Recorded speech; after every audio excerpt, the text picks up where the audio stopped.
Hello, welcome everyone, and apologies for the no stream as of yet, but we are at round 4 here at Zolder, and we are finally streaming the bronze and the gold split of the ACC Sim Series.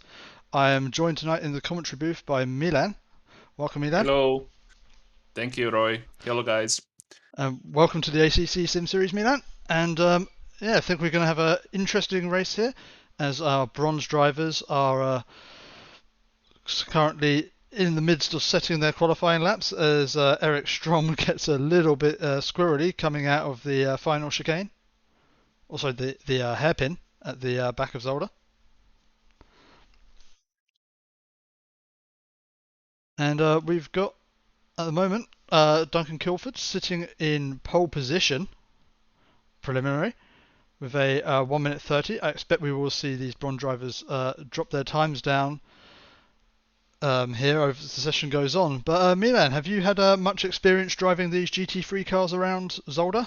Well, maybe one or two race, basically something very small. I think I drove mostly single player. I'm not really that good driver. That's why I'm sitting here talking to you. Otherwise, I would be driving, right? Oh well, I commentate and I drive, but I also am not Ah, very yeah. good as my drive yesterday will have shown. I must say I was proud of my qualifying yesterday. I've got myself up into P4 and then proceeded to fall down the entirety of the pack in both of my races. So let's hope the drivers here will have a bit more luck than I did yesterday. Yeah, we hope so, right? I really like Zolder, to be honest. I drove a league race here, but that was maybe a long time ago, like 6 months ago. So I don't remember what it was, and I didn't really do that much good. So Yeah, it's a fun track. It really is one of those short little technical tracks where it's really because there's so few corners. It's such a short track. It's really about just finding that flow and nailing every single corner. yeah, the flow, right? You said it correctly.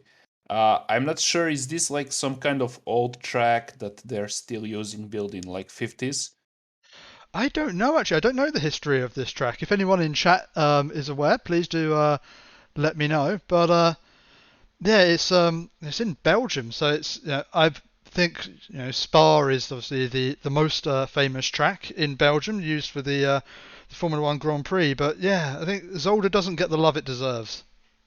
Yeah, I guess because it's small track and I don't think they can drive F1 cars there, right? No, I think the lap time would be far too short for. Although Austria is on the Formula One calendar and that has Uh, quite short lap times, yeah, but but I think it's like safety thing, right? You can see all of there is not that much runoff area, so they would not be able to, um, you know, run off. yeah, and I also think that some of these curbs might just kill Formula One cars. Yeah, exactly. As Duncan Kilford back up on pole position with a very respectable 129.2. We saw one or two of the rookie drivers getting into the low 129s yesterday, so see what the bronze drivers are capable of. So just a clarification here. So when we see the red numbers or in the red box, that's like bronze or gold drivers. Which one is it? So the red drivers, apologies, should have explained this a little earlier.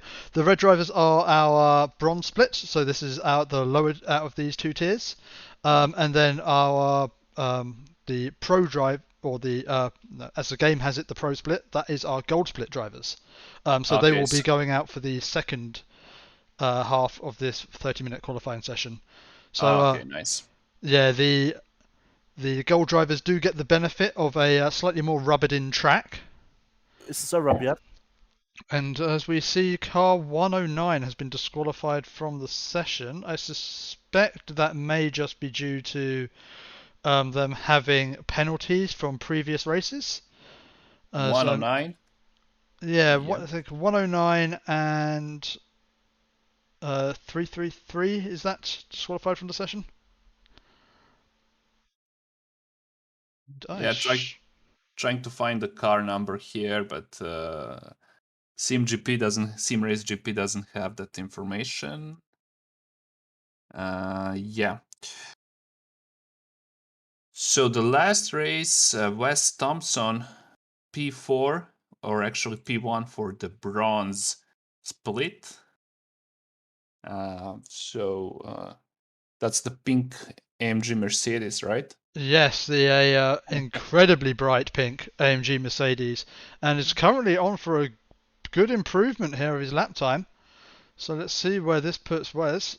P2 is P2, yeah, a nice. very good lap. Another driver who's looking to improve is Fito Fernandez, just approaching the chicane, coming into the third sector. Speaking to Andre yesterday, and he was saying the McLaren here it loves the first sector of this track and hates Mhm. just about every other part of it. The Uh, does not like a curb, does the McLaren? I think he would need to raise it a little bit more. Seems very planted. Yeah, it loves the high speed corners. Like the aero on that McLaren is phenomenal, but it does not like bumps, not in the slightest. Yeah. It's a setup thing, you know. You have to think about the trade-offs. Oh, and we've For got a me, couple of drivers, sorry to interrupt you, but a couple of drivers who are looking like they might be heading into the 128s here. Wes Thompson and Duncan Kilford looking to improve on their current times and up by quite a margin. And this could be a shootout for pole position that we're seeing here, or at least of the bronze split. yeah, we're gonna have to see what the pro drivers are gonna do. So the Clifford, he didn't drive the last race. I don't see him in the results here.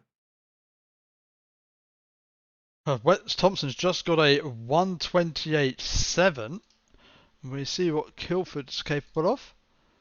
Oh, Yeah, it's DNF for the Kilford in the last race. So he may not have started the last race. If we take a look at results, yeah, I believe Duncan Kilford was not present for the previous round, but will be looking to make his way up the standings with a couple of impressive qualifying laps there from Thompson and Kilford.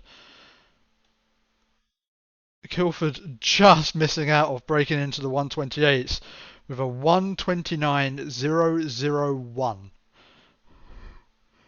So you find that 1,000, find that extra 1/1000th, Kilford, and you're on for a solid lap. so they have like 3 minutes left to post another lap, right? Yep. So And as long as they've started their lap before it clicks over into the next 15 yeah, minutes, they're allowed to finish that lap that they're on. yeah. So we're gonna see the last attempt for them to post a flying lap, and so the tires are warm and they are low on fuel, so it should be Yeah. No. Expect. improvement. Yeah. In the next couple of laps, we see that the lower split drivers they usually get 1 or 2 laps under optimum conditions. So that's when the track's fully rubbered in and they're able to extract the most time out of it. So they do have to make sure they're really in the zone for those last couple of laps to make it all count. Hey Roy, seems to me that the chat is saying that there is no in-game sound. So if Ah, anybody can confirm that in the chat. yep, that will be the problem I was talking about earlier, where uh, OBS had lost all my devices, and I just didn't. There we go. We should have game sound now. Somebody is Apologies, everyone. confirming no sound. So just let us know if you can hear it now. Okay, seems to work. Excellent.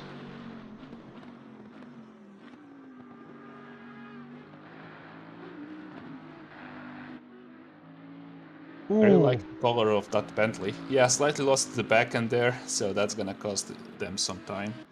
so we've got a yellow flag out somewhere. Although someone maybe pushing just a little too hard, and looks like Kilford won't be improving on this lap as rear end got away from him a bit there. But this should be a good improvement from Thompson, and it is with a Yeah. 128.3. It's a very solid lap, and yep, he's obviously either super happy with that lap or out of fuel, but pulls over and returns to the pit lane. He won't Yeah, have a he's time for done. another lap, and I think might be just be a mic drop moment there. Yeah.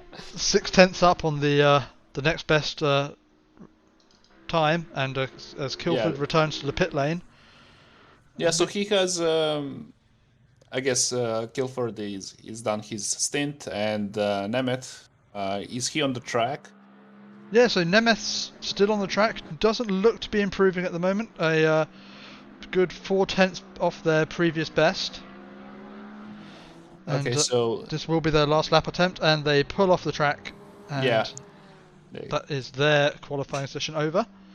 so Thompson is safe in that P1 for the bronze split. It certainly looks like it at the moment. I don't think we're going to be seeing anyone. No one's really going to have it in them to improve by that much. I wouldn't have thought, unless I mean, there's Yeah, still the chance of Fito Fernandez or Bruce Use to pull one out of the bag. well, But unless they had some kind of setup issues that they fixed.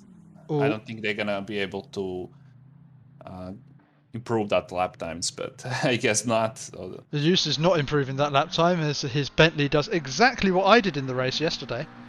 Just taking a little too much of that first curb and yeah, spearing off into a wall. so it's up to Fernandez to improve his lap time. It's looking like it might be a small improvement. Needs to gain about 1.5 tenths in order to surpass use in front, but don't think it's going to be quite enough, and actually gets an epic. And that is a very good drive out of that last corner, at least in comparison to what he's done previously. So that is a good improvement for Fernandez. Obviously, wasn't hooking it up out of the final chicane on previous laps, and the final attempt there got him the result he needed. Yeah, he shaved like half a second of his previous time, so that's really good. Yeah, jumped him up a couple of positions there, and will be starting on the second row of the grid. All right, that's awesome. So our pro drivers are now out on track, and the first one to lead us away will be our head honcho Dan Terry in the ACCSimSeries Buzz Lightyear liveried Aston Martin. Oh yeah, that's nice delivery there.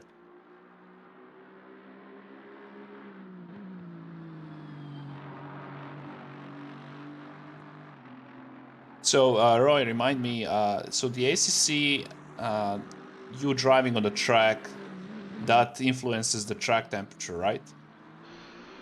So we had the bronze split doing the qualifying run, so they have rubbered into the track.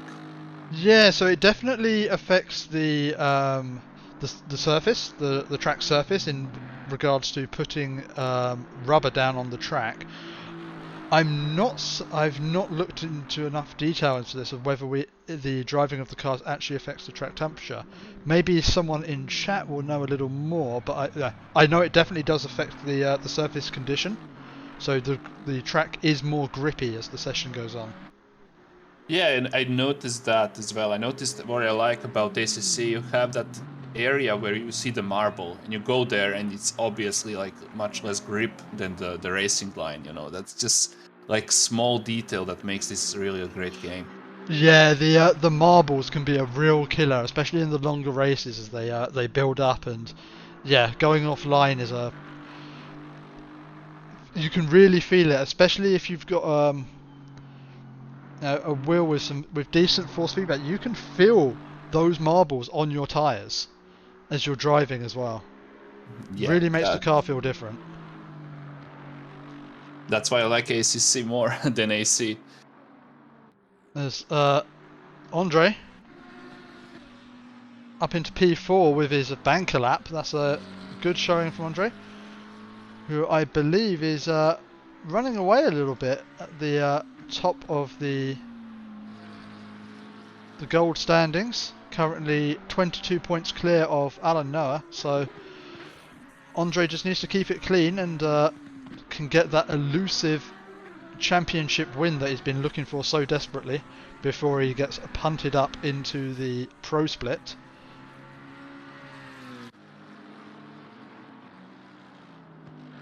It's Steve Dillon who's currently at the top of the pro split. Oh, and goes spearing off of the first chicane, so we are not going to be seeing him continuing on. Rare to see someone in the old.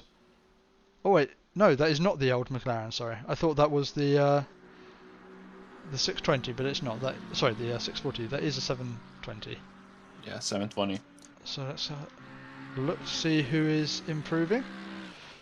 So the second place in this championship standings, Alan Noah is looking to trade times with Andre as Andre moves himself further up the standings, or up the grid positions, I should say.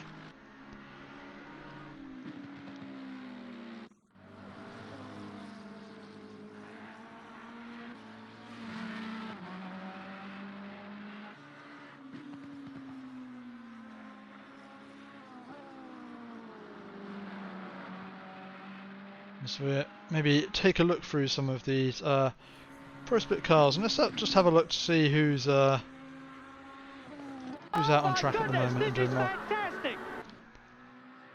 well. So this season previous season we were following Robu in the Silver Split, who was back then was driving the Nissan. And this season opting for the McLaren. It's quite a nice livery he's got there. Yeah, I was thinking maybe it was Aston Martin, but I saw the logo down there, so it looks very, very. That's British racing green, right? Yeah, so it looks like maybe a bluer British racing green. I think it's usually a bit of a greener colour for British racing green, but it's certainly a beautiful colour, and it's extremely bright metallic paint there, and in the setting sun it looks especially attractive. As Robu yet to set what I would imagine would be a representative time. Currently sitting down on a 1:29.8, so I expect there is more time for Robu to find. So P7 in the gold split in his last race.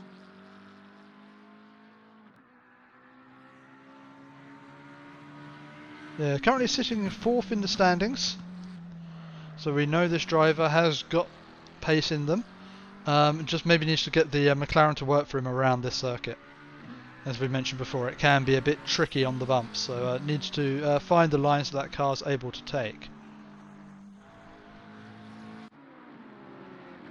We'll check back in with our P2 in the standings driver, Alan Noah, who's looking for quite a large improvement on this lap.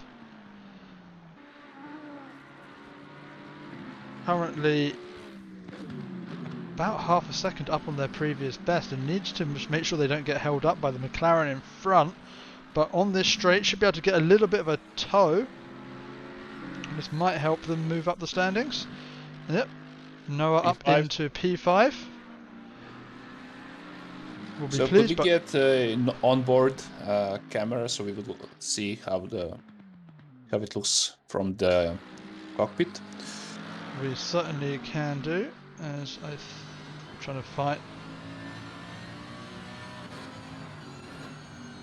we can just go on board. Oh no, apologies. I'm just trying to work out which one is the one I want to go for. Let's just do this. So Right. see how a lap of Zolder looks on board with Alan Noah. They are going for their second flying lap, if I'm not mistaken. Yeah, so the thing with these GT cars is you often see people fuel up for the session and then just go for it, lap after lap after lap. Oh yeah. That's what I do actually. It's much easier, Don't think about fuel, just think about putting the best lap I can. Yeah, I mean, as long as, especially with only 15 minutes for the qualifying session, you find that the tyres don't really wear out enough for it to be a problem, and yeah, you get to get into a bit of a groove and find your lap time. Actually, I think this camera angle is a bit crap. Apologies. This will be a bit this one is fine. So P5 now. Not really improvement we were looking for. Yeah, so let's go see if we can find someone who is improving on their lap, and that person will be Steve Dillon in the Optimum Motorsports McLaren, with just the final chicane to go.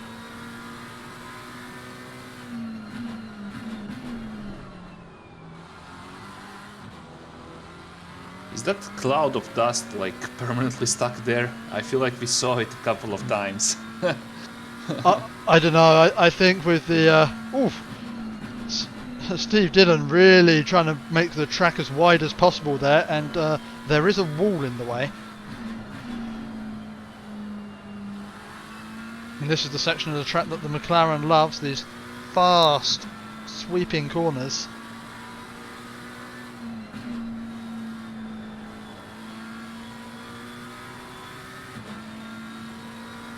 Dylan up in P3, but I have to say a shout out to Wes Thompson, who is in our bronze split, currently sitting that in was P2. very messy. Yeah, Yeah. that chicane, it's if you don't get the tyres exactly where they need to be, if you bump one of your tyres on that sausage curb on that first chicane, you lose control of the car for at least a second before the front wheels land. I think they braked a little bit too late and they couldn't control the car. They couldn't rotate it to enter that chicane properly and just end up going straight over the sausage curbs. So I'm Yeah. not sure if their lap is invalidated or not. Oh well, it's if it's not invalid, it's definitely slow at the moment. Yeah. So they are pushing maybe a little bit too much with late braking. But P3, that's impressive with all of those mistakes that happened there. So it must be a really good setup that driver feels comfortable pushing the car around and still getting that time. Yeah, it's one of those things, especially with a track as short as Zolder as we see Durant go flying over the chicane. That has got to be an invalidator. So yeah, for sure. I mean, definitely all four wheels left the track there, but I'm not sure if it was horizontally or vertically. Yeah, I think both. But Andre Dixon Chen on for another solid lap here. We're going to stay and watch him here, as this could be the first of our drivers to break into the 127s. It's currently 1.5 tenths up on his previous best. Yeah, that McLaren looks very planted. No, it's Dixon has some outstanding car control as far as I can see.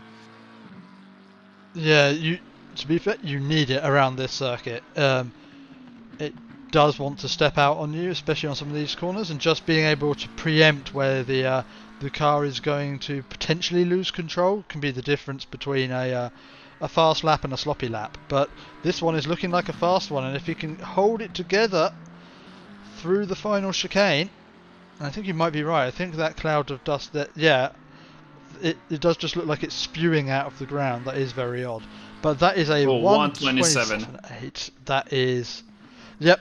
And, yep, I can understand why Andre is pulling over to the side of the road, happy with the job he's done. Yeah. So if we could switch to the Dillon, guess they are going to try to up that lap time and fight for the pole position. Yeah, Dylan's on a decent lap at the moment, currently 3 tenths up on their previous best. Looks like, despite what Andre was saying yesterday about the McLaren being a difficult car around this circuit, it seems to be we've got a McLaren in P1 and P2. Yeah, I'm pretty sure it's about setup. If you account for those bumps, if you raise the height and get that stable car, I think it's gonna work out regardless of what are you driving. And I'm not sure how how much you know about the ACCSS, but we started out as a rookie series, and we're now a very rookie friendly series.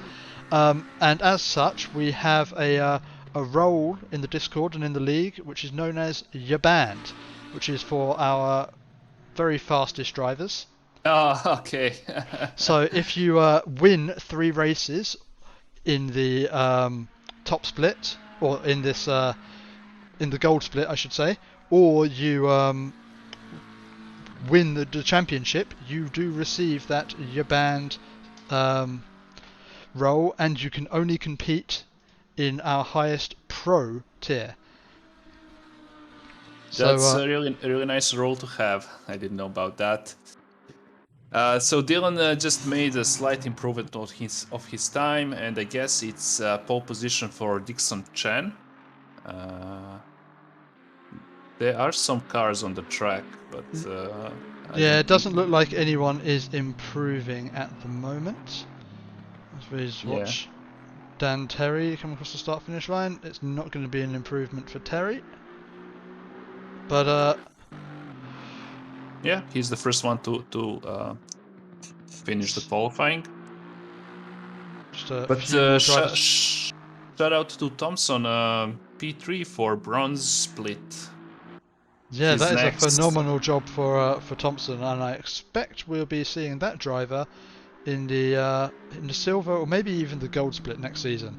As to be trading blows with all of those other gold split drivers, you've got to expect a hefty promotion for Yeah, the Mercedes driver. his next opponent is in P9, so he's gonna have a field day today if he doesn't make any mistakes.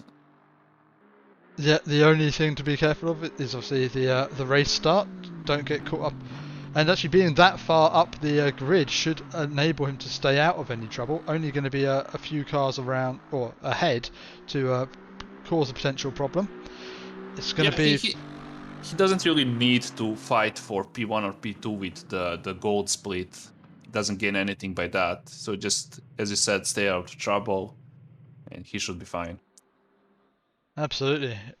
We're going to go to a quick break now, but we'll be back very shortly for our first race here at Zolder.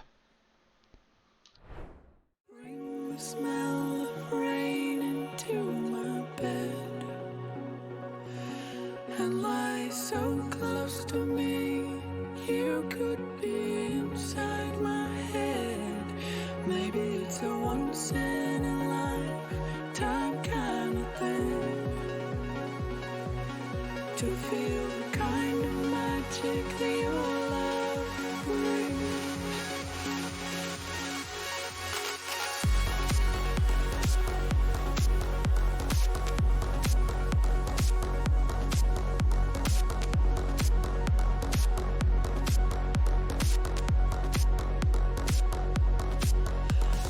Some days it's like a haunting.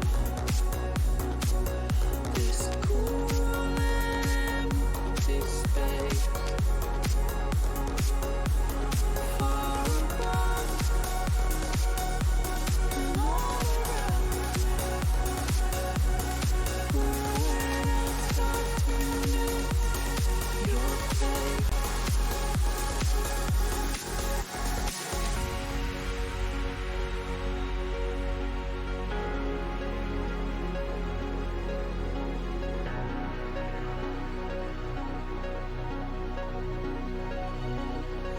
You live in me, my reverie. Don't ever leave.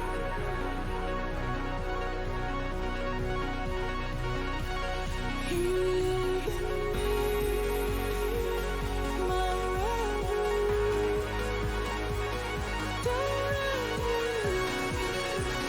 leave.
Welcome back everyone as we get ready to get started for race 1 here at Zolder. So we're just waiting for the green flag.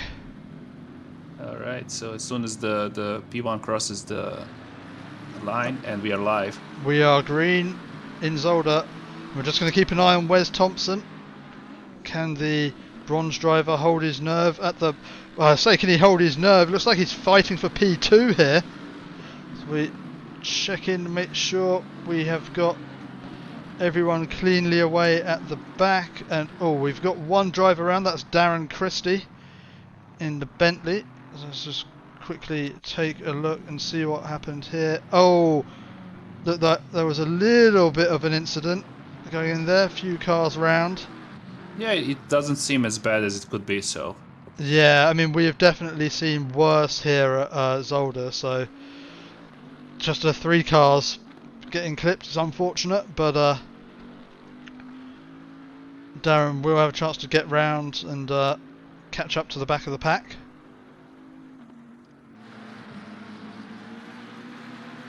Andre already pulling out quite a gap at the front, 1.5 seconds after not even a lap. It's a good start for Dixon Chen.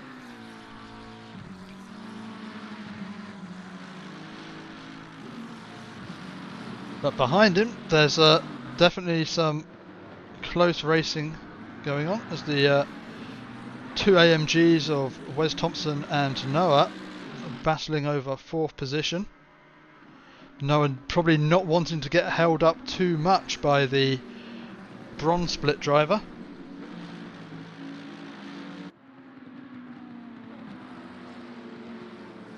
Yeah, 0.3 seconds the difference, so it's should be very easy to overtake, I guess. Yeah, but we did see in qualifying, Thompson does have the pace around here. Obviously, race pace is a different thing to the qualifying pace in these cars. But so far, he's holding on fairly well. Oh no, Oh, no, and lost the rear end. I guess hitting that chicane and wheels going off the ground, losing the grip. Yeah, that is exactly what I did in my race, just following someone else, and you get a little bit over-eager going over the chicane and it can cost you. Yeah. But slots back into that's now P12. Yeah, that's unfortunate. Yes, it's still 27 minutes left of this race, so still plenty to play for. Just needs to hope he doesn't get caught up in too much traffic. What I found, at least me and some other guys, we talked about this, you know, once you make mistake and like that, sometimes it's really hard to get back into the focus, into the race, you know, and it's just a skill you have to master, right? Like, okay, I made mistake, something happened, let's just get back to it and try to do the best laps we can. Yeah, absolutely. It is definitely a skill, and it's a mindset thing as well. There's some people who will think, oh, I've had an incident and I qualified in 3rd, so I need to get back to 3rd. I deserve to be in 3rd. Yeah, Whereas, that's yeah, I understand what you're talking about. Whereas I feel it's always beneficial to just go, oh, I've had an incident, I'm in 12th. Okay, let's fight as if I'm in 12th and let's try and get a couple of positions back. And then you can feel a bit better about the way your race is going.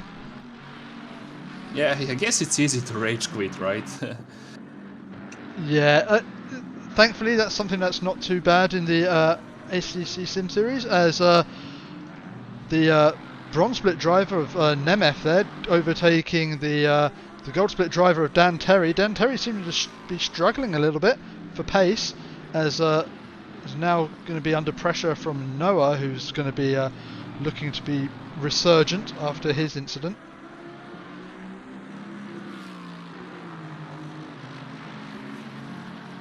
We have a gold driver in P20, Kode, if I'm seeing that correctly, overtaking Coleman.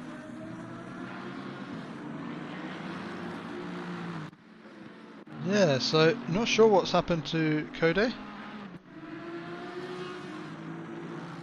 has managed to get clear of the two bronze split drivers behind, and has got a big gap up to Cooper ahead. So not sure if they're struggling for pace there. I've had an incident. Does look like there's a bit of damage on the front of that Aston Martin and on the side. So does look like they may have fallen victim to, or I say victim, may have been involved in some incident somewhere. But these events are live stewarded, so I'm sure we will see if there's any fault to be attributed.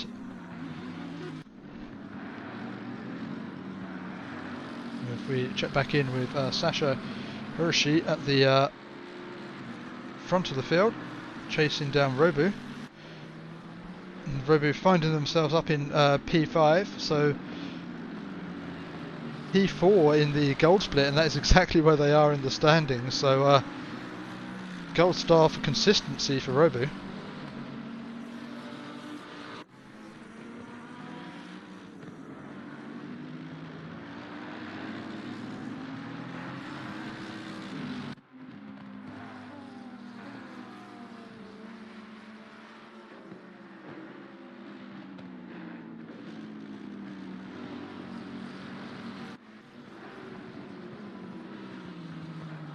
Currently some fighting down in the lower positions. Noah went to the pit, so probably to fix the damage. Yeah, especially, or either to fix damage, or yeah, at this stage of the race it could either be to fix damage or just to get some clean air. I find that if you, especially in these large grids, if you've suffered an incident early on and you think you have the pace, it can just be an advantage to nip into the pits early, get yourself some clean air, and hope to just drive a different strategy to the rest of your competitors. Yeah, that sounds very interesting. I haven't really seen anybody using that kind of strategy. Yeah, I mean, for this type of race where it's only a 30-minute sprint race with a mandatory pit stop, you don't really take too much out of the tyres or see too much of an effect from the fuel. So if you can pit early and run your tyres, you can run them for the It's a mandatory pit stop with tyre change? Indeed, yeah. Okay. Yeah, so because you don't get any real tyre wear in the race, you're free to take your pit stop whenever. It's not like in, say, an endurance race where you want to take your tyres as long as you possibly can. Oh, and it looks like the dust fountain is still spewing in the final chicane at Zolder. Obviously a new feature that's been installed that I wasn't aware of.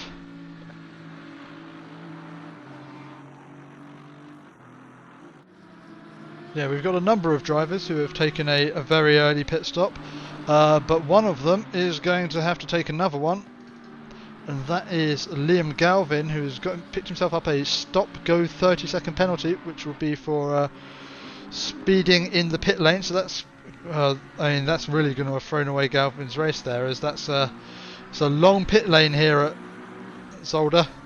Yeah, probably they didn't practice the pit stops and doing that in the race, figuring out where should I brake, where should I accelerate, and cutting the chicane. Okay, that's not really a good thing. That's not going to do you any favours. You don't want to be picking up a drive-through on top of the stop-go 30s. Yeah. So you should practice pit stops. That's definitely something that people forget. Especially here at Zolder. I'm not, as you say, I'm not sure if you've had the experience here at Zolder of the pit lane, and hopefully we'll get to see someone live driving in there. But it can very easily catch you out, as the braking point for the pit lane is way further than the braking point for the corner. So if you've got a car in front of you and you're intending to go in the pit lane, you need to be very careful not to rear end them.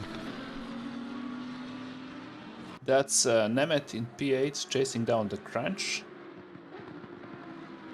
I think this is Crunch chasing down Kilford. So it's the Bentley of Kilford that we were watching so intently during qualifying. doing well up in P6. Obviously, a few of the cars ahead Oh, that's may have very, pitted.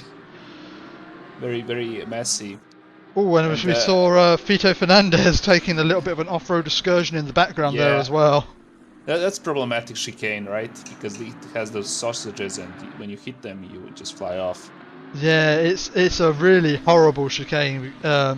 You don't. It's not really a turning.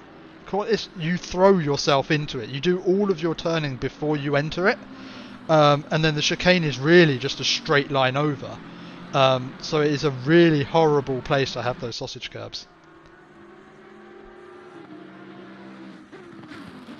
But there we go. As you see Kilford dive into the pit lane, you see it's just a straight line at the end, just at the entrance into the chicane.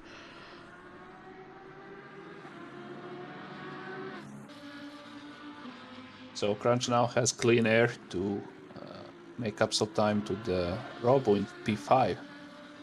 So the top 10 drivers are pretty much separated by at least 1.5 seconds, so there is not much fighting there.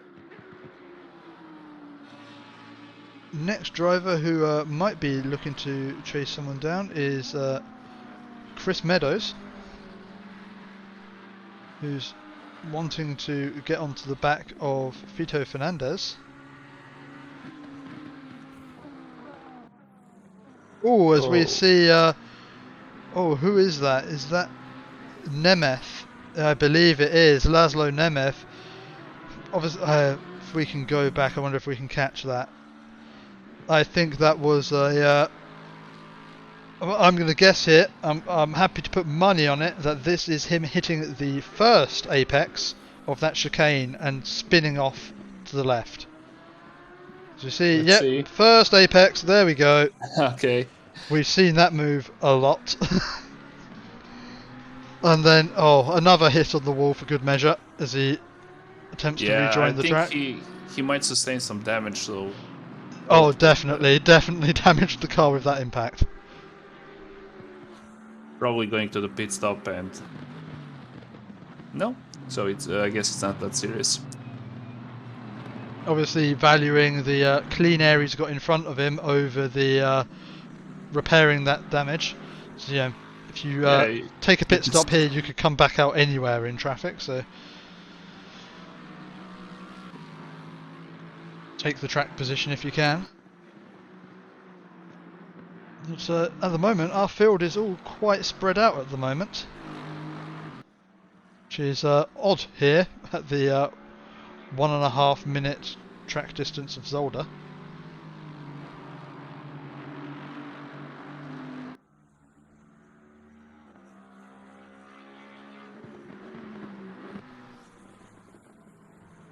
Use the opportunity to check back in with our leader, who is currently hitting some lapped cars. So, wonder if we'll see Andre dive into the pit sometime soon to avoid some of this traffic.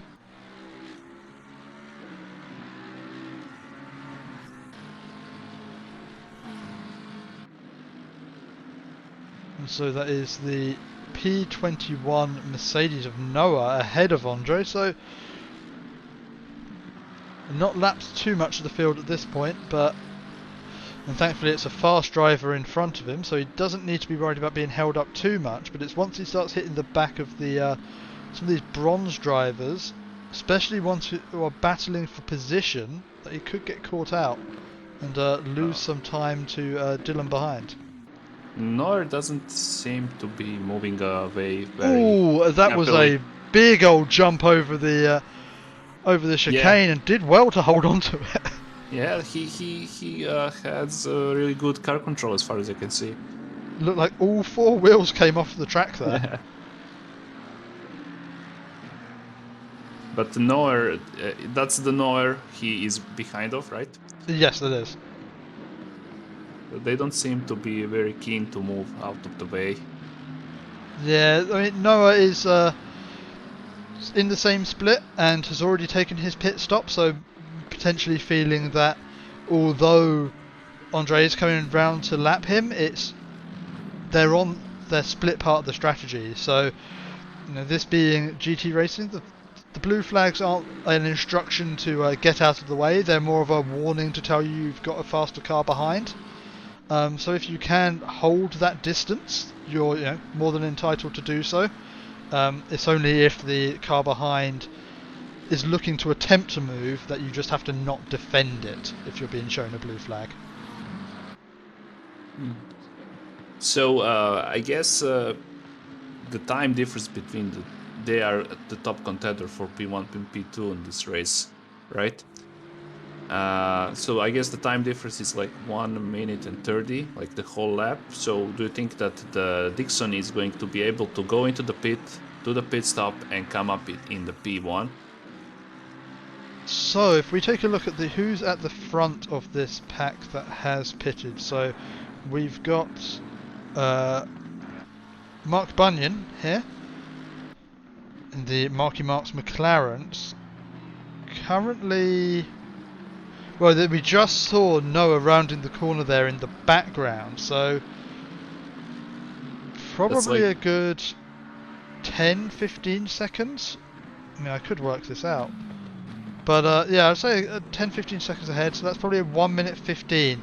I believe it's about a 1 minute pit lane here at Zolder for a 30-second stop. But we will soon see, as well, if we take a look at Dylan, who is now just entering the pit lane. Will be in there for their mandatory tyre change, so 30-second stop.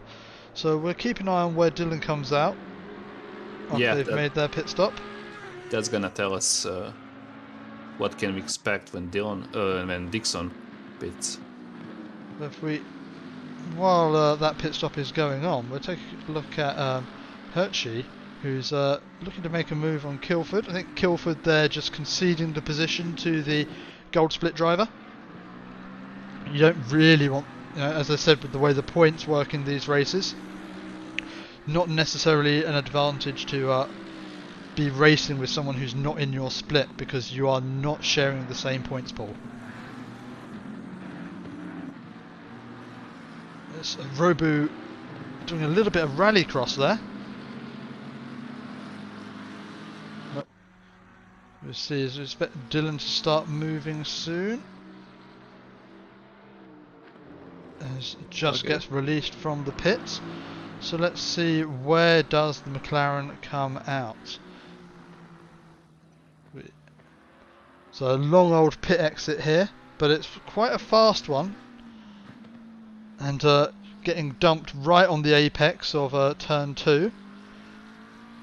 Slots in just between Kalberg and, well, Christie. I say just between. There's quite a big gap that Dylan has been able to get himself out into, and at the front of all of the cars which have pitted. So I would expect, as we see Dixon Chen entering the pit lane now, that unless they have an issue with their pit stop, they should be able to come out in the lead. So it did look like they had a little bit of a issue getting into their pit box there, a bit of a left and a right turn. Hopefully didn't slow them down too much.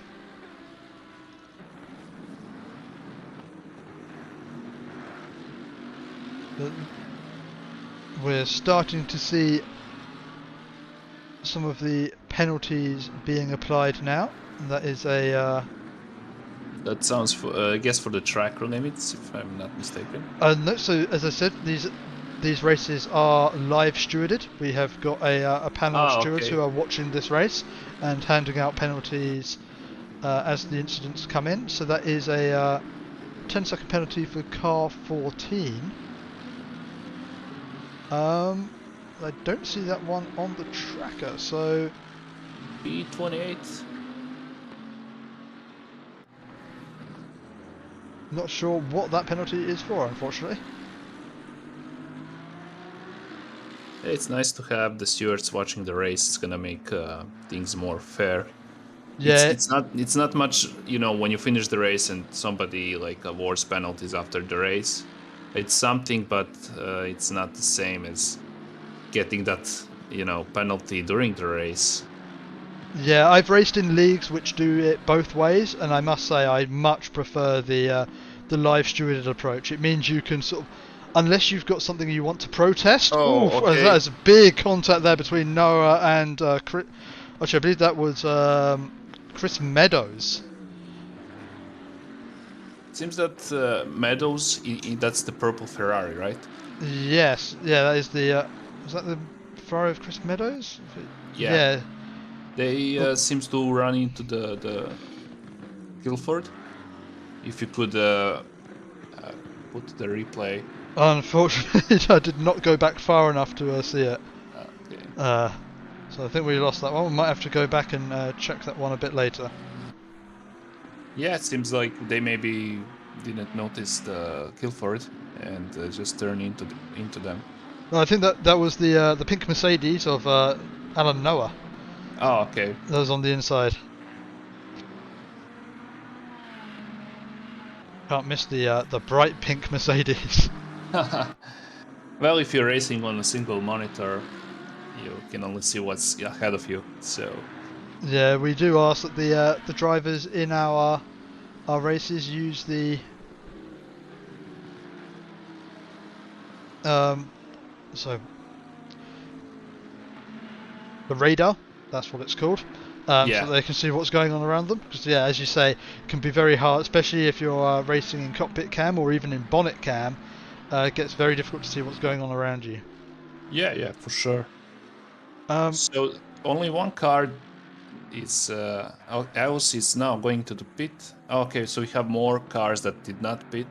Yep, so still 3 cars at the top who did not pit, and Use further down, who's also now currently in the pit lane. But yeah, gotta say, shout out here to Wes Thompson, the bronze split driver, currently find themselves in I imagine this would be net P4 once the 3 drivers at the top make their pit stop, and a phenomenal showing for a driver in the bronze split, and I believe a driver who is currently walking the bronze split overall in the standings, currently 45 points clear of the second place driver of Laszlo Nemeth. So I think we can see why from the showing in this race, and yeah, supreme job, and I imagine a much deserved promotion next season.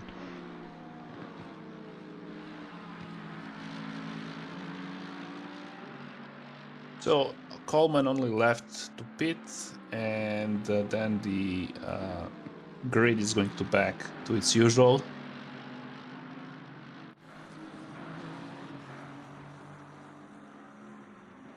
So if we take a look, Coleman's still going around. They've got 2 minutes to get into the pit lane. I imagine, well, I hope we'll see them dive in now. If you're going to try and leave it to the very last moment, you risk having a spin on your in lap and missing the pit window. So yep, Coleman dives in, nice and neat pit entry below the limiter, and there we go. We see the pit entry at Zolder in all its glory. And just to see, where does Coleman come out? As the camera takes its time to pick up to this fight between Wes Thompson and CP ahead. Wes Thompson not only holding on amongst the gold split drivers, challenging CP for what will be the final position on the podium.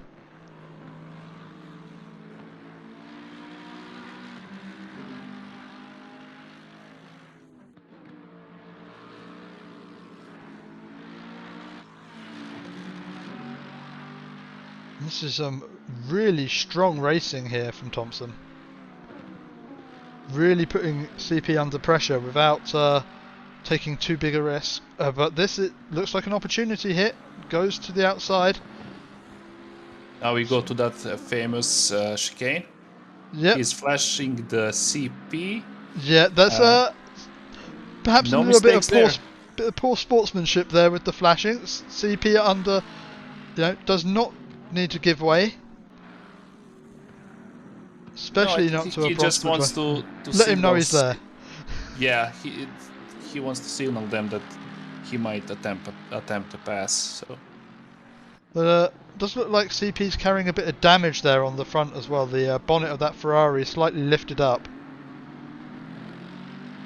That could affect the top end speed, so that's where the Thompson might have a chance.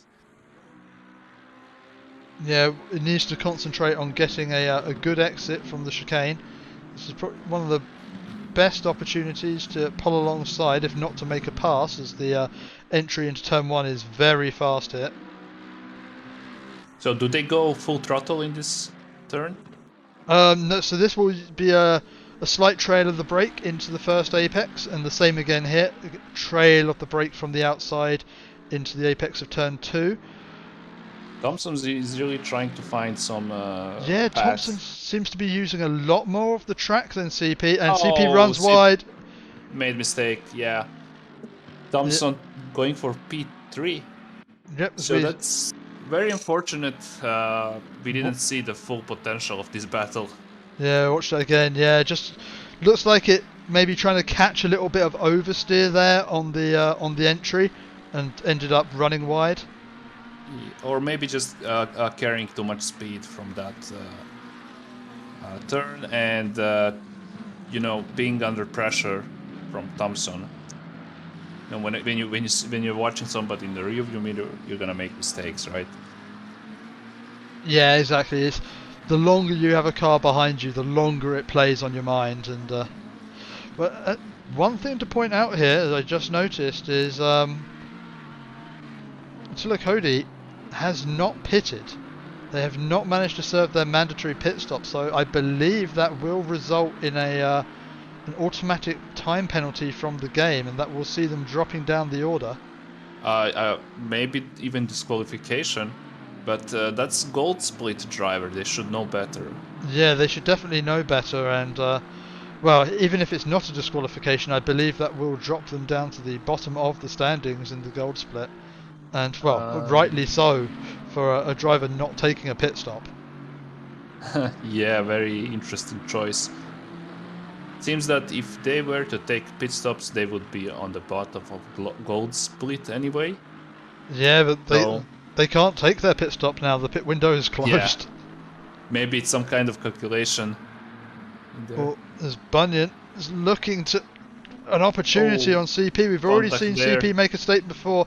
Oh, and contact behind as Robu taps the back of Bunyan. Oh, Robo wasn't really careful there. He saw the battle in front of him and he decided to stick around. And yeah, if we go back and take a look at this from watch Robu, what happens here? So you can see the fight in front, and maybe Robu just eyeing an opportunity here to follow someone through, trying to work out which car he's going to try and follow, and then just doesn't get on the brakes early enough from his position on the inside. And I can't criticise the driver from that. I did something very similar in my race yesterday. You're gonna see opportunity and try to take the risk. And yeah, kind of things can happen. It's gonna be interesting to see what stewards say about that incident. Yeah, and gotta say, I imagine Bunyan is gonna be extremely frustrated with that, finding themselves now down in P9 after fighting for what was P4. I can definitely understand that feeling. And just wanting the bronze split driver of Duncan Kilford to get out of his way, flashing the lights, wants to start going chasing down the drivers in front, but he's not really close enough to ask for that position yet. Not close enough for sure. But Alan Noah has done quite well to find himself up into P7 as he launches himself over the first chicane. So after that first lap incident, has managed to fight his way up to get a few more points for his championship.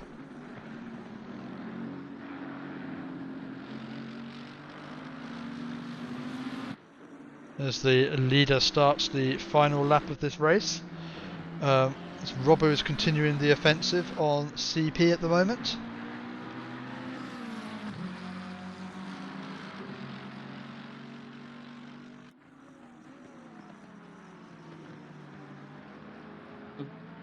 7 seconds is the difference between CP and Thompson, if I'm not mistaken.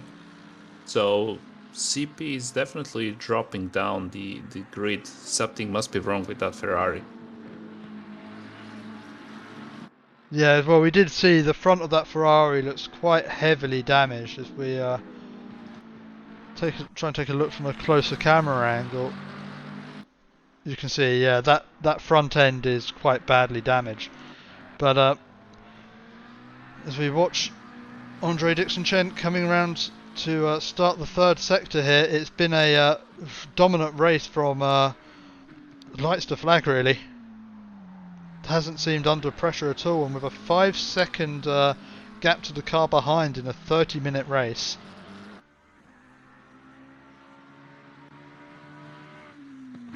I have to say congratulations to Andre Dixon-Chen. Another win in the the gold split. Okay, takes the flag. P1 for Andre Dixon-Chen and P2 for Dillon. And now we are seeing in P3 Thompson. Yep, the final podium position will be taken by the bronze split driver of Wes Thompson. So congratulations to Wes.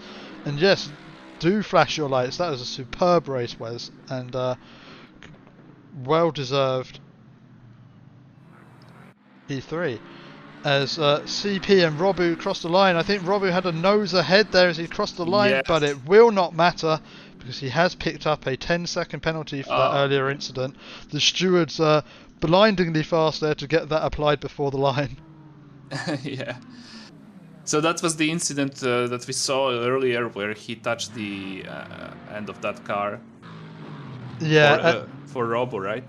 yeah, for Robu for pitching round. It was Bunyan at the chicane. Yeah. And yep, it's a 130-second penalty for Cody for not serving the mandatory pit stop. So that is, yeah, that's a lap and a half of this Zolder circuit. So Well, that's not that bad, I guess. it will certainly drop him to the bottom of the gold standings, that's for sure. I guess he's not at the bottom. So is at the bottom. It won't drop until I return to garage and we take a look at the timetables. And I believe now, if we look at race 1, we should see Cody down here. Actually, bottom but 1 because I believe Wang here did not get beyond lap 4 of the race. Because Yeah. I imagine because of an incident which we'll have to review later. But as it stands, our top 10 for race 1 were Dixon-Chen, Dillon, Thompson, CP, Hershey, Noah, Bunyan, Cranch, Meadows and Robu. So please stick around, we'll be back in just a few short minutes for race 2 at Zolder.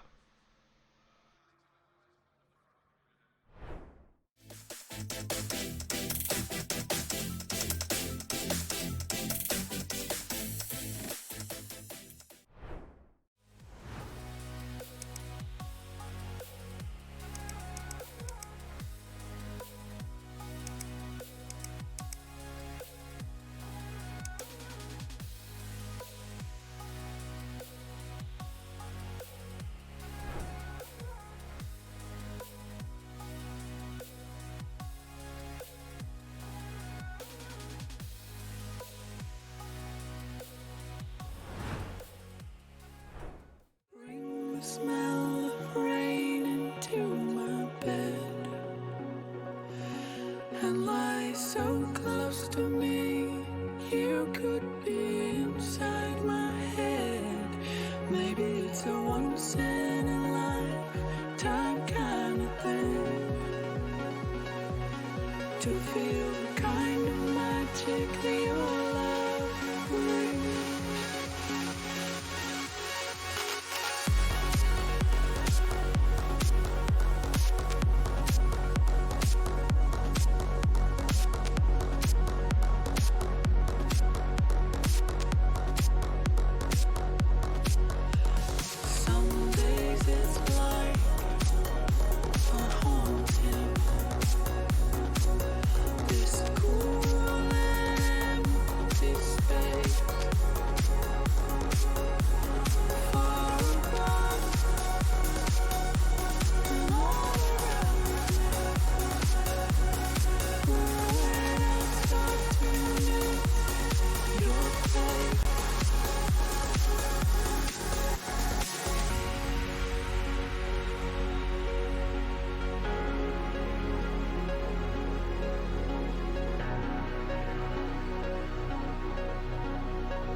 syrup yet.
Welcome back, everyone, as we get ready to get started for race 2 at Zolder.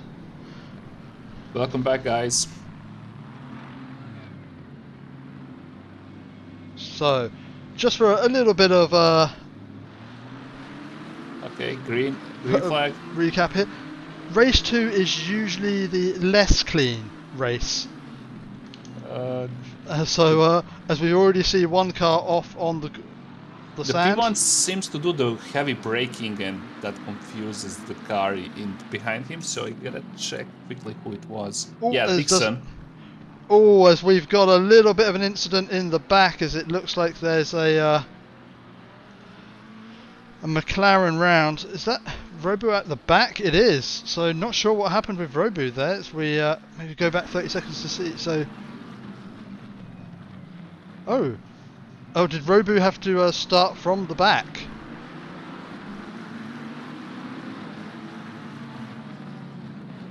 We'll keep an eye on the Honda. Yep. Oh, okay, that's unfortunate. My lap. Yeah, those cars are pretty heavily damaged, so they would have to go back to the pits to fix that. Dixon Chen leading the race, followed by Thompson in P2. The gap is 1 second. And yeah, Thompson doing very well to get himself up into P2 already in the race, and no one in front of him other than our gold split championship leader. And I believe both, Thompson definitely could walk away, or will likely walk away from this weekend with the championship already in hand, and Dixon Chen, well, already with one hand on the trophy for this season, and might be able to make it 2 hands by the end of this race. Further down the field, Dan Terry is hoping to make up some ground with Chris Meadows just in front.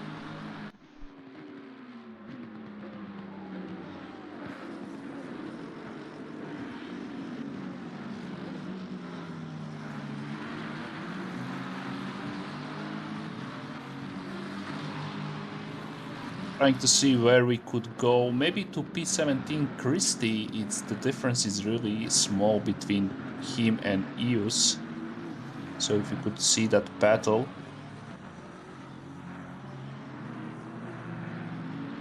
This is the, I believe, the elder of the Christie brothers, Richard Christie. We've got both the Christies in this race, one in the gold split, one in the bronze split. So it's like a Schumacher thing, you know, where Michael and Ralph. Exactly. And yeah, Chris sticking as sort of a not closing that gap up to use, whether by choice or just not able to find the pace on the Bentley driver.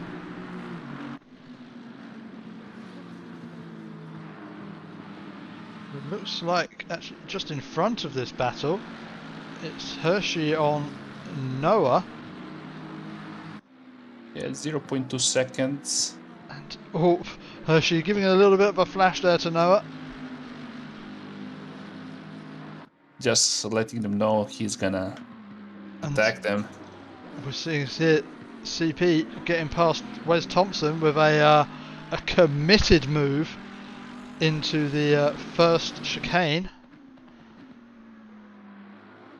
Doesn't look like Thompson's got the pace to come back at him just there, and Thompson doesn't really want to be getting into any incidents with these drivers around him. He's not fighting any of these guys for position, so would not do him well to get spun around fighting a gold split driver and then fall back into the clutches of some of the other bronze split drivers.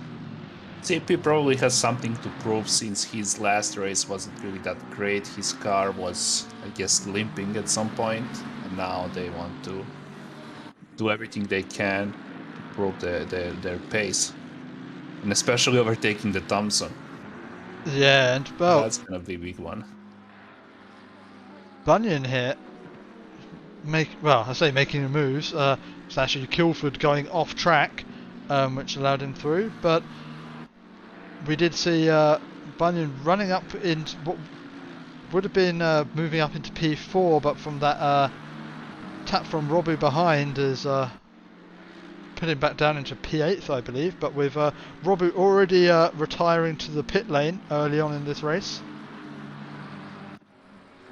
Actually, no, Robu's back out on track, but obviously returned to the pit lane to repair that damage, so is running around in a lonely P28. But they still have to complete the mandatory pit because they didn't do that in the window when was the pit window open. So it's just yeah. So the pit window is, I believe, 20 minutes long. So it starts 5 minutes into the race, ends 5 minutes before the end. So yeah, Robu's still going to need to make his mandatory pit stop, and 2 laps down already after having to repair that early damage. Yeah, it must have been really big damage. I have to say, did they hit the front end? Yeah, it was a big shunt into the small hit into the NSX in front, I believe, and then a punt from behind, and then got pushed back into the spun Honda in front. So wasn't a good first couple of corners by any stretch of the imagination.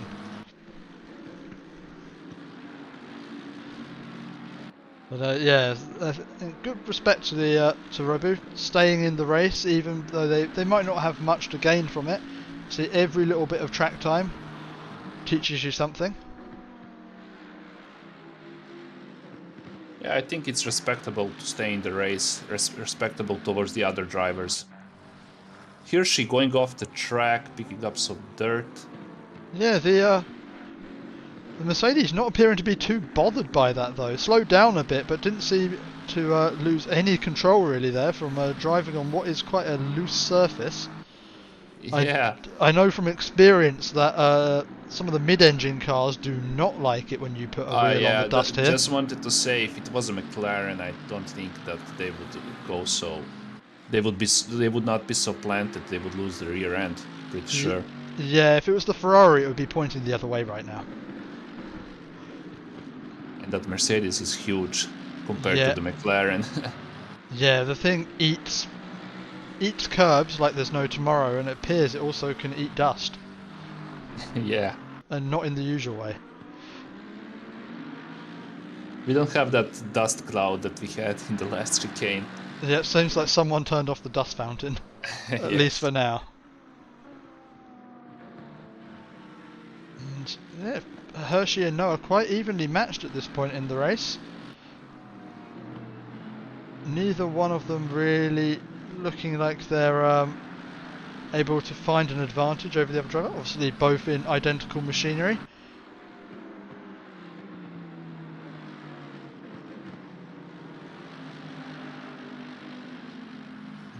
maybe Hershey did get the better run out of the corner, but not Uh, really a place at the track where you could be making a move, as the next corner is the dreaded chicane. Both drivers opting to take the safe line through that chicane. We have seen others going for the absolute send over both apexes.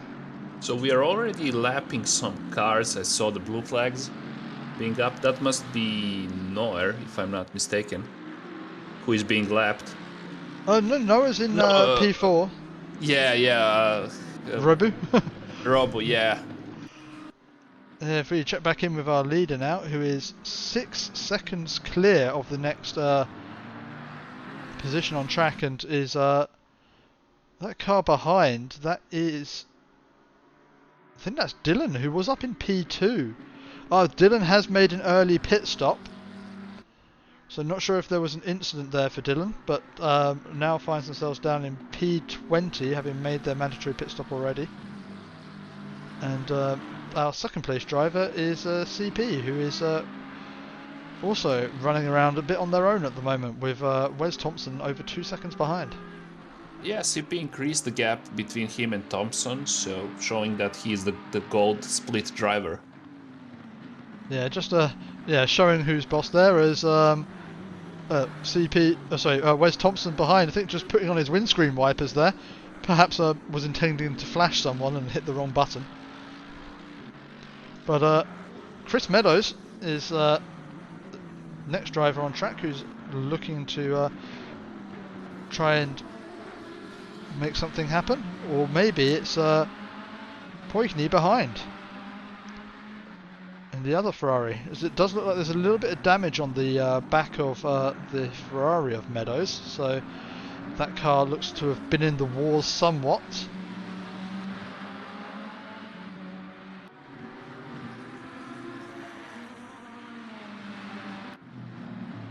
We have a trio of cars in the pits. Hershey, Coleman and Nemeth. So let's see, where does Hershey reappear? See, back onto the apex of turn 2 in P17 with not another car in sight. So the grid is starting to space out. As for Harley Coleman being released there, as I was saying before, that the pit exit here does just sort of release you onto the apex of turn 2, and if a driver doesn't notice you there as they make their entry into the corner, it can be a very, very dangerous situation indeed. So you just have to kind of back out of your corner as you see another car appear alongside you.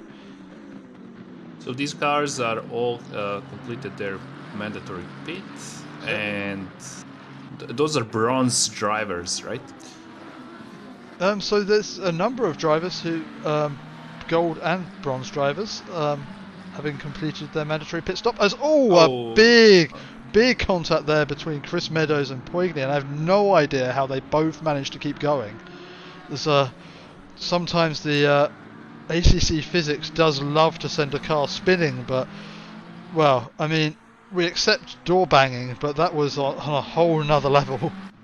It seems very, I guess, like a rookie mistake, so not sure what happened there. So Pogi probably tried to defend a little bit too late, and resulting in that unfortunate contact. As Chris Meadows dives into the pit lane, and that will separate those two cars, if only for a while.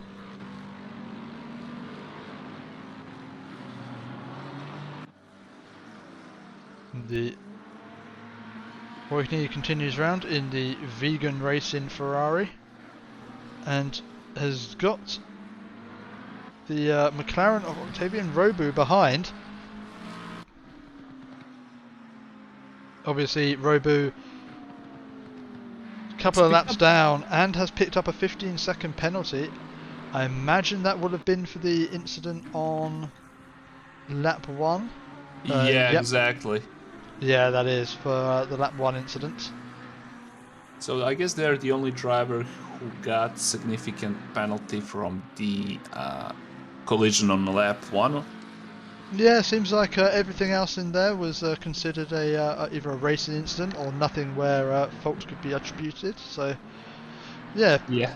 we usually, as I was saying before, we usually see a messier race 2 as drivers look to make up for perhaps something that went wrong on their race 1. But in this bronze and gold split race, it's been pretty clean for race 2, or at least in the initial lap. The Robo seems to be the biggest loser of that T1 contact, lap 1 contact. Yeah, And also picking up a penalty, so it's gonna yeah. hurt, I guess. In a way, perhaps justice is done, as the driver seemed most at fault for the incident, was the one to pay the biggest price, but doesn't always work out that way, as we've just seen a penalty being applied to car 712, and that was for an incident on lap 2. Oh, sorry, lap 4. So a 5-second penalty for causing a collision.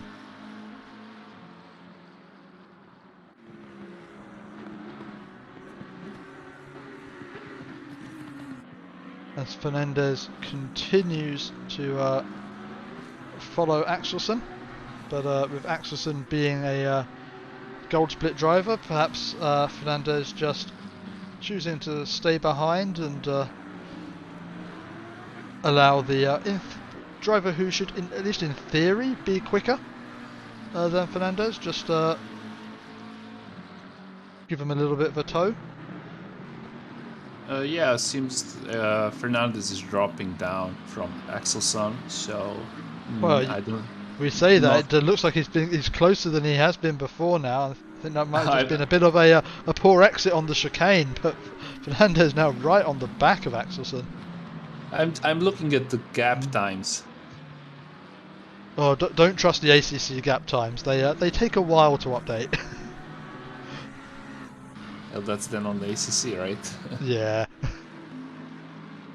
But we're beginning to see half our drivers have now served their mandatory pit stop.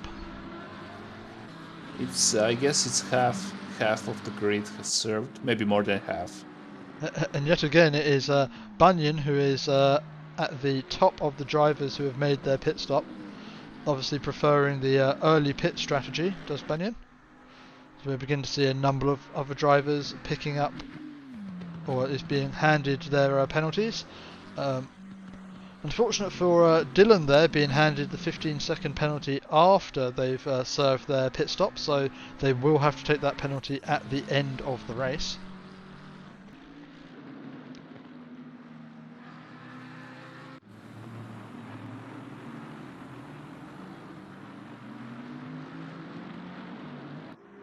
Oh, as it looks like there is a car off the track. I'm not sure who that was.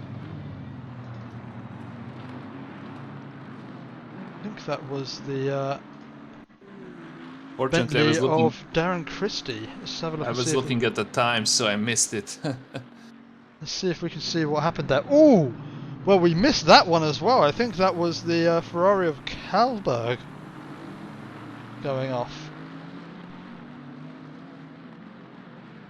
I don't think it was Christie who went off. Oh, no, it was the McLaren in the background. I don't know whose McLaren that was.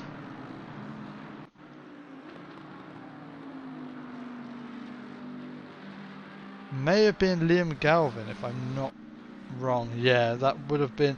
That looks like the McLaren we saw off in the background. Doesn't appear to be carrying too much damage, so it appears he got away with that running wide there without impacting the wall too much. But after the pit stops have been shaken out, we're back to where we were before, with Hershey just behind Alan Noah again. I imagine Hershey will be somewhat frustrated with that, hoping to have maybe made that position during the the pit stops, but alas no, has to carry on the chase on track. And I believe that is the leader of Andre Dixon Chen just behind them. So perhaps, yep, Hershey allowing Dixon Chen through. He's going to want to not lose too much time and hope that he can follow Dixon Chen past Noah. And this is the real skill we're going to have to see from Noah here, is can he let the McLaren by without losing too much time? Oh, he doesn't really seem to let him go now. You can see how much more pace Dixon Chen has. Yeah. And he doesn't want to be defended. In my experience, I think it's the best to let the car go on the straight. You just let off the throttle a little. Yeah, But Noah is holding on to the Dixon. Yeah, expect he'll try and do much. it. Well, it's actually... Dixon Chen's not close enough here. Usually you'd want to try and let the position go towards the end of the straight just before you enter. Oh, as Dixon Chen dives into the pit lane, doesn't want to lose too much time from this fight. And that has actually played into Noah's hands here, as he didn't have to slow down to let Dixon Chen pass, and that gap between himself and Hershey has increased. So by holding Dixon Chen up a bit and making him opt to go into the pits, he's got himself a little bit of a bit of breathing room to the car behind.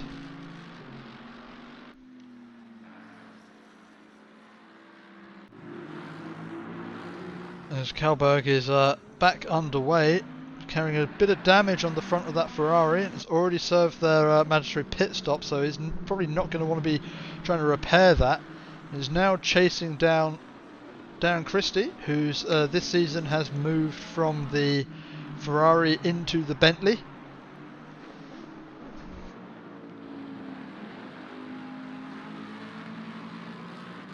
As the sun sets here over this Belgian circuit.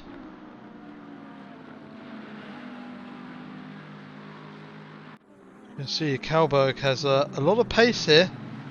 It's so They're rapid. very eager to overtake the Christie. Yeah, and this is the section of the track where Kalberg needs to be careful, because the Ferrari is great, much like the McLaren, great in the first sector and can be a little bit of a liability around this second sector. And just missing that first apex there. Going You can't wide afford. there. Yeah, you can't afford to Picking do up that a lot there. of marbles in the process. And Christie's safe now. The difference, 1 second, is the gap. But Kalberg is now... Nemeth is going after the Kalberg, but Nemeth made mistake on braking there and went a little bit too wide.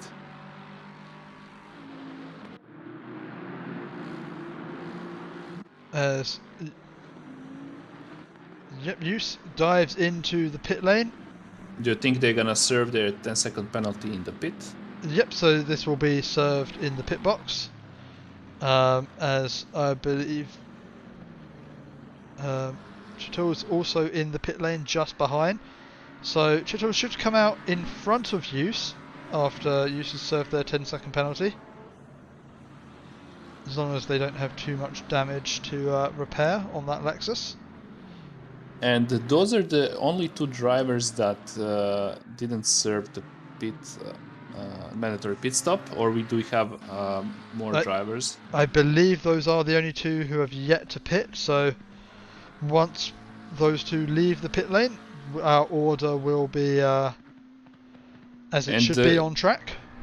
Going back to the Thompson, he would be P3 once they go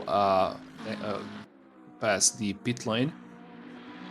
So that's a really good position once again.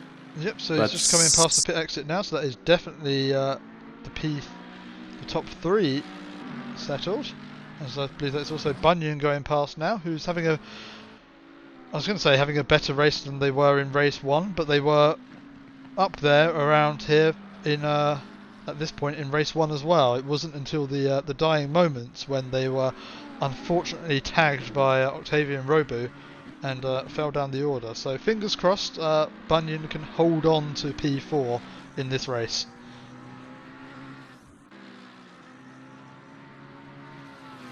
but the Thompson chasing down the CP. So we are seeing the same battle we saw in the race 1. And it does look like Chittle has jumped use in the pit stops as we suspected he would due to that 10-second penalty. So that puts use into... Oh, somebody went out? Yeah, I think that is Richard Christie. We can watch that back again from on board. Oh, that's the famous chicane. Yep, that is exactly what I did in race 1 of my race yesterday. Oh, beautiful. Yeah. Obviously, pro drivers like Dixon Chen cannot make those kind of mistakes.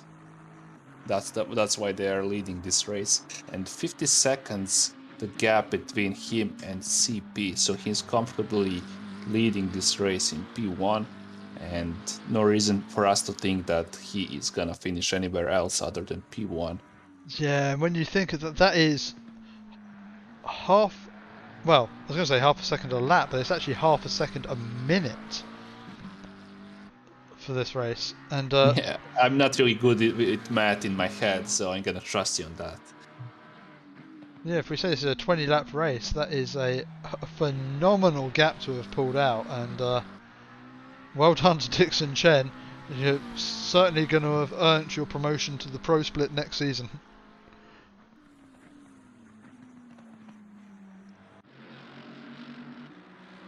And Hershey, catching up again to the back of Noah, has brought that gap down to half a second. But it's one thing to close the gap, it's another thing entirely to get past, especially around this narrow circuit here at Zolder.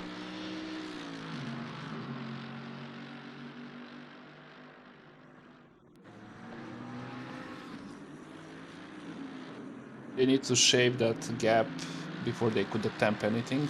So half a second is still too much for them to be able to try to pull anything.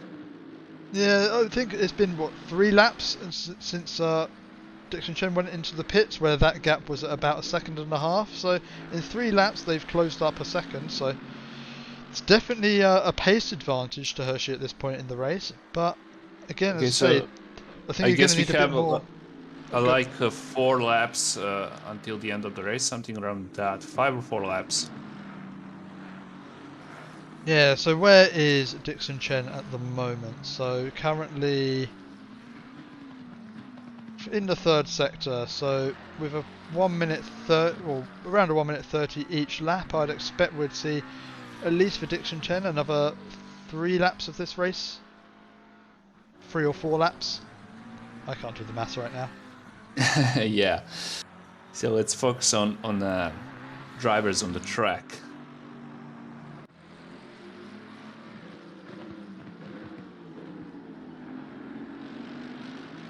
Hershey going after the Noir. Yeah, still this chase ongoing, and with only 3 minutes remaining, plus potentially another lap, is Hershey gonna try and risk something or settle for P6? You have to say that any sort of attempt of a move would be risky with the this very similar pace they both seem to have at the moment, and it's going to need to close up that gap a bit more before he can have any chance of an overtake. Yeah, it's a battle we should keep an eye on till the end of the race. Hopefully nobody makes any kind of big mistakes. But as far as I can see, don't think that Hershey would be able to execute that move. And the gap just opening up now to a second. Perhaps Hershey just either losing some concentration or just settling for that P6, or even P5 in the gold split. It's a very respectable position. And yeah, you don't want to risk throwing it all away just to chance one more position. Yeah, the gap increased to about around a second. And another driver who is looking to take a position is Klaus Axelsen, who's chasing down Will Smith, but Smith in a different class, so even if Axelson does get to make this move, it won't be any more points in the pocket.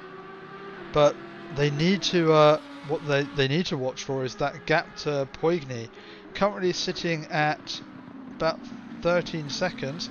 If they can get past Smith and start chasing down Poigny in these remaining laps, they have a chance to get inside that penalty window that Poigny has. No, I don't think it's 13 seconds. It's around 7.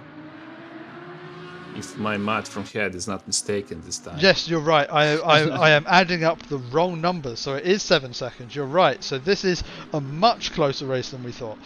Well, than I thought, at least. So yeah, Axelson really not going to want to lose too much time behind Smith. Although Smith maintaining that gap to Poigny at the moment. So for now, Axelson doesn't need to worry too much. But if Poigny can pull away a bit, he could potentially break that 10-second window back to Axelson and keep hold of P8 in the gold split. I don't think these drivers, and I don't think that many drivers are taking that kind of tactical, you just see a car, you just see an opening and you want to go for it. I think that many people think like that, it's much more fun that way. Oh, I don't. From personal experience, I certainly think like that. If I can see a penalty on someone and I can see a delta, I'm going for it. Yeah, exactly. Because on their MFDs, these drivers will be able to see their relative gap and that penalty, and that will be a quite a tantalising prospect to go chasing after. But Hershey closed that gap up now. It's now only 0.2 seconds. And with this, the final lap of the race for these two drivers, it's all or nothing moment, and Hershey needs to be careful here. Don't get too greedy, otherwise you could throw this entire race away for the both of you. But if Noah gives him an opportunity, I'm sure Hershey will grab it with both hands. So no problems over that chicane. So I don't know what would be other good spot for overtaking on this track. It's the entry into the hairpin is the best opportunity. As we quickly jump over to see our leader cross the start-finish line, as Alan Noah takes the win here. But we're going to go back and check back in with Hershey as they approach the chicane. And Kilford very nearly getting involved in this scrap. Dives right out of the way, does not want to get caught up, as our view is getting slightly obscured by the post-race fireworks, but looks like Alan Noah has been able to hold on to this P5. Noah safe in that P5, so no changes there. Bunyan in P4, P5 Noah, P6 Hershey. And next to cross the line is Dan Terry, as pulls over safely to the side, followed home by Cranch and Poigny behind. So we're gonna see once he once the Axelson crosses the line, then the Poigny is gonna gonna add that penalty, right? So this game, it won't be applied until every single driver has crossed the line, and we go and check the leaderboards afterwards. Okay. Yeah. There's a couple of drivers there in the final few laps that picked up drive-through penalties. Track limits here, very easy to fall foul of. I did myself in race 2 yesterday, much to my shame. Found myself dropping back into the midst of the lower split drivers because of a horrible drive-through, and yeah, so easily done, and it can ruin your race right at the dying moments. But let's return to the garage and take a look at our race 2 as it actually ended up being. So in the lead by 15 seconds, perhaps just easing off there, 14 seconds, just easing off at the end there, after I think we did see a 16-second gap at some point, is Andre Dixon-Chen, followed by CP. Wes Thompson, again, on the third step of the podium from the bronze split. Very well done to Wes, and that will be the bronze split championship win for Wes Thompson. I don't believe anyone's going to be able to get enough points to challenge him from that, so very well done to him. P4 for Mark Bunyan, no incidents towards the end this time, and managed to take away the spoils of his good race. P5 goes to Alan Noah, Hershey in P6, Dan Terry, P7, Cranch in P8, Smith in P9, and Axelson in P10. And was it Cranch who was... No, it was Poigny, so he ended up in front of him. Oh, of at the course, end. yes, it was Axelson who was following Smith, and it was Poigny with the 10-second penalty. So Poigny drops out of the top 10 because of that penalty, and Axelson manages to take P10, and that will translate into P8 for the gold split. So thank you for watching, everyone. Thank you from me as well. Yes, thanks to Milan for joining me in the commentary booth. It was a pleasure. I hope to see you in the commentary booth again on the ACCSS, and maybe hopefully see you on the grid one day. We can hope. Yeah, not in any time soon, so probably back here. Well, Okay. You're welcome back in the commentary booth anytime you like, and in the meantime, we will go and see who we can raid. So thank you for watching, It's so everyone, Rabiat. and have a lovely night. Thanks, everybody. Goodbye, and if you're watching F1 qualifying, get ready. Indeed. Oh yeah, actually need to jump and go watch that in a minute. Catch you all later. Yeah. All right. Bye.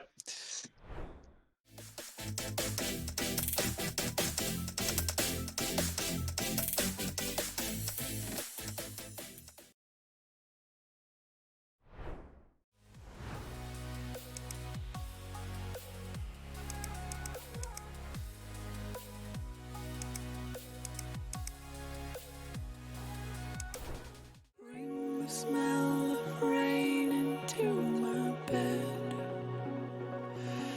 and lie so close to me. You could be inside my head. Maybe it's a once in a lifetime kind of thing to feel the kind of magic that your love brings.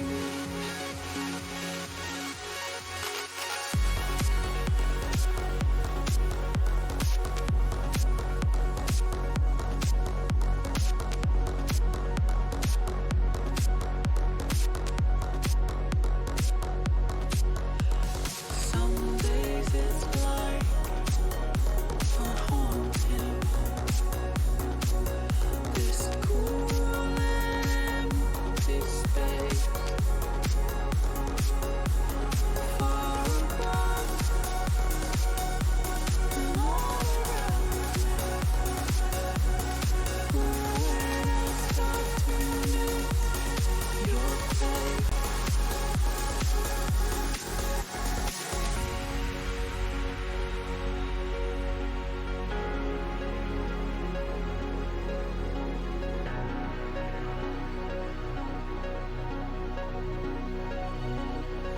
You